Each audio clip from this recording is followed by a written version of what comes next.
Well, this time tomorrow, Oregon voters will be down to the final few hours to get their ballots in for the May primary, with the Republican primary race for governor and the gas tax referendum topping the statewide ballot, and lots of other statewide and local races in the mix as well. And joining us live in the studio this afternoon to talk about it, Oregon Secretary of State Tobias Read. It is great to have you here. Glad to be here. Thanks, Yeah, Tim. thanks. And a disclaimer, we had Secretary Read on Straight Talk just 2 weeks ago. We covered a lot of ground. You can watch that on YouTube or on KGW Plus if you want to see that full show. But let's get to the basics here.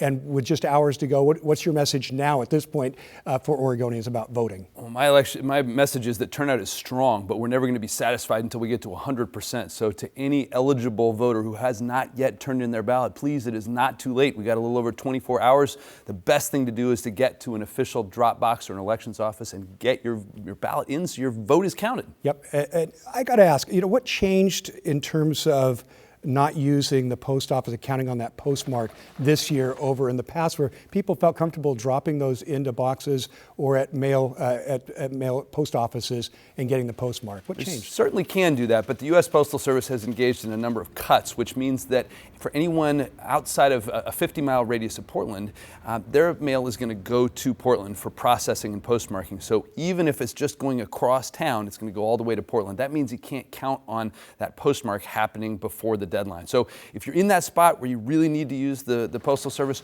go into the postal office and ask the person there to put a postmark on by hand. That will at least get that postmark done, and we can accept postmarked ballots up to 7 days after the election. But again, best scenario, if you can find your way to a drop box, that's our preference. Okay, got it. How many ballots have come in so far? They've been out for a while now. Yeah, so around 600,000, which puts us ahead of the last midterm election in 2022. We're nearly at 20%. I'd like to see that a lot more. So everybody, get your ballots in, please. Yep.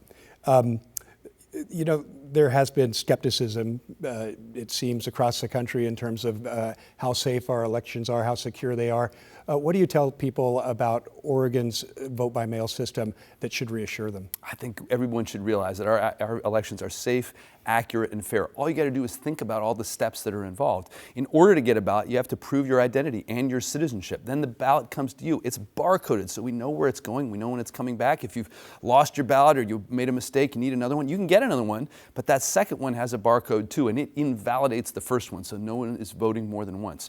The ballot comes in, we're checking the signatures on the envelopes to make sure that the right person cast that ballot and signed that envelope. Then multi-partisan teams are looking at the ballot to make sure that it's accurately reflecting the voter's intent. But please, make sure you fill in the bubble. Don't, circle it or write an arrow to it. Follow the directions.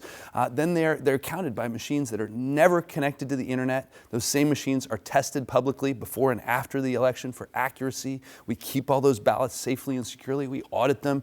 And if worse comes to worse, as the former Republican Secretary of State Dennis Richardson said, you can't hack paper ballots. We can recount if we need to. Yep. And just one more for those who might say, it's a primary election, I'm not going to bother. What do you say to that? I say there are important questions on this ballot. There are things that are going to determine what our future is going to be like together. And ballots decide elections, often by very small margins, so don't miss out. All right, Oregon Secretary of State Tobias Read, thanks so much for coming in the studio and talking with us. My pleasure. Thank you. You bet. And be sure to join KGW tomorrow night for a special live coverage as the results start coming in.